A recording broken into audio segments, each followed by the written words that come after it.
మోంతా తుఫాన్ దాటికి శారదా నది ఉగ్రరూపం ధరించింది. శారదా నది పరివాహక ప్రాంతాల్లో వేలాది ఎకరాలు పంట మునగగా చాలా గ్రామాలు నీటి మునిగిపోయాయి. వైఎస్ జగన్మోహన్ రెడ్డి ఆదేశాల మేరకు వైఎస్ఆర్ కాంగ్రెస్ పార్టీ నేతలు మునిగిన పంట పొలాలను అలాగే మునిగిన గ్రామాలను కూడా పర్యటిస్తున్నారు. అడిగి ప్రజల సమస్యలు తెలుసుకుంటున్నారు. ఇప్పుడు ప్రస్తుతం మనం యాదగిరిపాలెంలో ఉన్నాం. యాదగిరిపాలెం ఊరును చూడవచ్చు. ఊరు మొత్తం మునిగిపోయిన పరిస్థితి మనకి కనిపిస్తుంది. ఊర్లో నడుము లోతు వరకు కూడా నీరు చేరింది. ఇదే విషయం మీద మనతో మాట్లాడడానికి వైఎస్ఆర్సీపీ నేతలు ఉన్నారు. సార్ చెప్పండి సార్, ఇప్పుడు ఈ తుఫాన్ నేపథ్యంలో గ్రామాల్లో పరిస్థితి ఏ విధంగా ఉంది? మీరు పర్యటించినప్పుడు ఏం చెప్తున్నారు? ఈ శారదా నది ఉగ్ర రూపం వల్ల పర్టికులర్ మునపాక మండలంలో ఉన్నటువంటి యాదగిరిపాలెంతో పాటు పక్కన ఉన్నటువంటి చూచుకొండ కానీ గణపతి కానీ మిలిపాక్ కానీ ఇలాంటి గ్రామాలన్నీ కూడా పల్ల ప్రాంతంలో ఉన్నటువంటి అన్నీ కూడా మొత్తం కంప్లీట్గా వరి పాడి పరిశ్రమ కంప్లీట్గా డ్యామేజ్ అయిపోయినటువంటి పరిస్థితి ఏర్పడ్డది. అంతేకాకుండా హార్టికల్చర్ కూడా కొబ్బరి తోటలు కానీ లేదా అరటి తోటలు కానీ లేదంటే పశుగ్రాసం కానీ నమ్ముకొని ఉన్నటువంటి పశుగ్రాసం కానీ అంత కూడా కంప్లీట్గా స్పాయిల్ అయిపోయినటువంటి పరిస్థితి ఉంది. మీరు ఇందాక చెప్పినటువంటి వార్తల్లో మీరు నడువు అన్నారు, గుండెల లోతు వరకు కూడా ఉన్నటువంటి నీరు ఇది. ఇప్పుడు మనం కొంచెం మెరక ప్రాంతంలో నిలబడి ఉన్నా సరే ఇప్పుడు తొల లోతు వచ్చింది. అక్కడ వరకు కానీ వెళ్తే గుండెల లోతు ఉన్నటువంటిది. యాదగిరిపాలెనికి సంబంధించినటువంటి వాళ్ళందరూ కూడా ఈ పక్కన ఉన్నటువంటి ఎత్తైన ప్రాంతంలో ఉన్నటువంటి రామకోల్ దగ్గరికి వచ్చి ఇక్కడ ఉండడం జరుగుతుంది రాత్రి అంతా.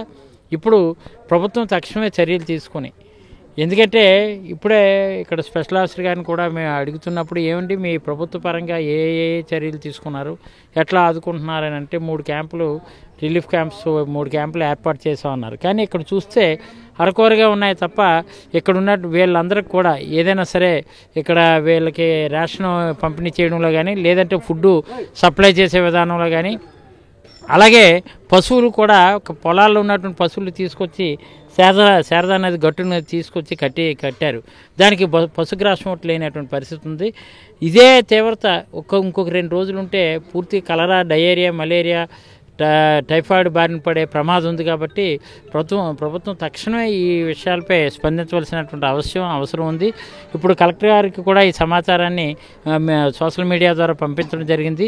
కాబట్టి ఇప్పటికైనా సరే 3 క్యాంప్స్ కాకుండా ఇక్కడ యలమంచిలి నియోజకవర్గ పరిధిలో ఉన్నటువంటిది కానీ జిల్లా వ్యాప్తంగా కానీ ఇక్కడ ఎన్యూమరేషన్ ఎంతవరకు చేసుకొచ్చారు, ఏ విధంగా లెక్క కట్టారు అనుకుంటే కేవలం తక్కువ అధికారులు చెప్తున్నటువంటి మాటలు చూస్తే అక్కడ ఇంచుమించు నాకు తెలిసి ఒక 500 హెక్టార్లు డ్యామేజ్ అయి ఉంటుంది. యలమంచిలి నియోజకవర్గానికి సంబంధించి అయితే ఒక గ్యారెంటీగా 150-200 హెక్టార్లు వరి వరకు డ్యామేజ్ అయిపోయిన ప్రమాదం ఉంది. అది దానివల్ల రైతులకి అందరూ చిన్నకారు రైతులు తప్ప ఎవరు కొంచెం 10 ఎకరాలు 5 ఎకరాలు ఉన్నటువంటి భూస్వామి కాదు. కాబట్టి నష్టపోయినటువంటి పరిస్థితుల్లో నష్టాన్ని నివారించే కార్యక్రమం ప్రభుత్వం తక్షణమే చేపట్టి ఎన్యూమరేషను పక్షపాత ధోరణి లేకుండా నిష్పక్షపాతంగా చేసి వెంటనే ఈ వరద బాధితులు మైంది తుఫానుకు సంబంధించినటువంటి వరద బాధితులు ఎవరైతే ఉన్నారో వాళ్ళని తక్షణం ఆదుకోవాలని, దానికి ప్రభుత్వ యంత్రాంగం కలెక్టర్ గారు కానీ వీళ్ళందరూ కూడా తక్షణమే వీటిపై ఇంకా స్పీడప్ చేస్తేనే కానీ ప్రజలకి భరోసా ఇచ్చిన వాళ్ళం కాదని మాత్రం తెలియజేస్తున్నాం. ఈ వరద ప్రభావిత ప్రాంతాల్లో పర్యటించమని జగన్మోహన్ రెడ్డి గారు ఎటువంటి ఆదేశాలు ఇచ్చారు? ఆయన సూచనల మేరకు మీరు ఏ విధంగా పర్యటించారు? తుఫాను హెచ్చరికలు వచ్చినప్పుడే మా నాయకుడు జగన్మోహన్ రెడ్డి గారు పార్టీ యంత్రాంగాన్ని, పార్టీ నాయకుల్ని, కార్యకర్తలు కూడా మరి ఎక్కడైతే తుఫాను ప్రభావిత ప్రాంతాలు ఉన్నాయో అక్కడ పర్యటించి ప్రజలకు అండగా నిలబడమని చెప్పి ఆదేశాలు ఇవ్వడం జరిగింది. అందులో భాగంగా గ్రామాల్లో నాయకుల ఆదేశాల మేరకు గ్రామాల్లో సర్పంచులు, ఎంపీటీసీలు, కార్యకర్తలు అందరూ కూడా నిరంతరం ఈ 3 రోజులు బట్టి ప్రజల కోసం పనిచేస్తున్నారు. కానీ దురదృష్టవశాత్తు ఏ రకంగా ప్రభుత్వం చర్యలు చేపట్టిన తుఫాను ప్రభావితాన్ని తగ్గిస్తామని చెప్పినప్పటికీ కూడా మరి ఈరోజు ఈ గ్రామం చూసాం మనం. ఈ గ్రామం పూర్తిగా మునిగిపోయింది. ఫస్ట్ ఫ్లోర్లో ఉన్నటువంటి ఇంట్లలో కూడా వాటర్ వచ్చింది. 2వ ఫ్లోర్లో తలదాచుకుంటున్నారు. 1 ఫ్లోర్ ఉన్న వాళ్ళందరూ కూడా రోడ్డు మీద రాత్రి అంతా కూడా ఆ వర్షంతో రోడ్డు మీద నిలబడిన సందర్భం. ప్రభుత్వం చెప్పిన విధానంగా ఇక్కడ స్థానికంగా ఆ చర్యలు అయితే లేవు.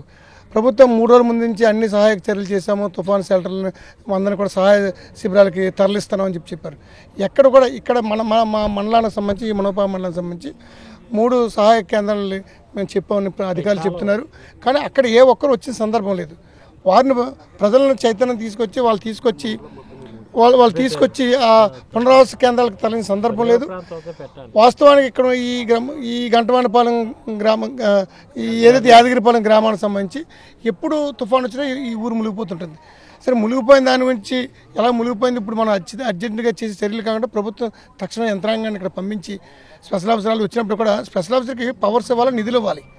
అధికారులు పంపిస్తున్నారు, చూసి రమ్మంటే వాళ్ళు మాత్రం ఏం చేస్తారు, వాళ్ళ చేతిలో ఏం లేకపోతే పత్రికా ప్రకటనలు, ప్రభుత్వ ప్రకటనలు అన్ని రకాల సదుపాయాలు కల్పించడం అన్నీ కూడా గ్రామాలకు చేరవేసామని చెప్తున్నారు. తీరా ఇక్కడ వచ్చి చూస్తే ఒక్క తెపాల లేదు, తాళీ లేదు, ఏమీ లేదు. ఫుడ్ లేదు, భోజనం లేదు, టిఫిన్ లేదు, కాఫీ లేదు, ఏమీ లేవు. కనీసం పశుగ్రాసానికి కావాలంటే పశువులకు కావాల్సిన మేత సంబంధించిన పశుగ్రాసం కూడా అందుబాటులో లేదు. అందుకంటే వీళ్ళు ముందస్తు చర్యలు తీసుకుంటే ఇటువంటి సందర్భం వచ్చేది కాదు. ఏదైనప్పుడు కూడా దీన్ని రాజకీయం చేయదలుచుకోలేదు.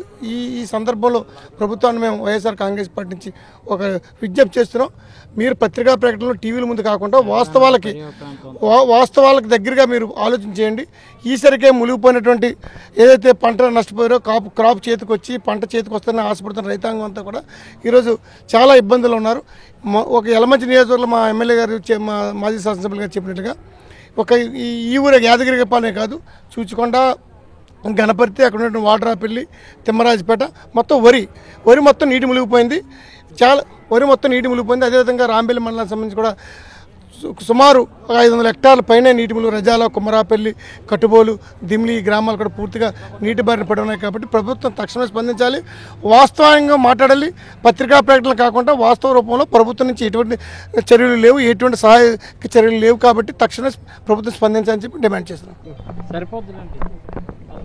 ప్రభుత్వ ప్రకటనలన్నీ కేవలం మాటలకే పరిమితమయ్యాయని, మోంతా తుఫాన్ బాధిత ప్రజలను ఆదుకోవడంలో ప్రభుత్వం పూర్తిగా విఫలమైందని, కేవలం మునగపాక మండలానికి యలమంచి నియోజకవర్గం మునగపాక మండలంలో కేవలం 3 పునరావాస కేంద్రాలను మాత్రమే ఏర్పాటు చేశారని, ఇవి ఏర్పాటు చేసిన 3 పునరావాస కేంద్రాలు కూడా సరిపోవని, ఊరు మునిగిపోవడంతో పశువులను కూడా రోడ్ల మీద పెట్టాల్సిన పరిస్థితి గ్రామస్తులకు ఏర్పడిందని, ఇప్పటికైనా పునరావాస కేంద్రాల సంఖ్యను పెంచాలని, అలాగే ప్రజలకు త్వరగతిన న్యాయం చేయాలని, సహాయక చర్యలను చేపట్టాలని, అలాగే మునిగిపోయిన పంటలకు కూడా నష్టపరిహారాన్ని వెంటనే చెల్లించాలని చెప్పి వైఎస్ఆర్సీపీ నేతలు డిమాండ్ చేస్తున్నారు. కెమెరామెన్ శంకర్తో నాయుడు, యాదగిరిపాలెం నుంచి.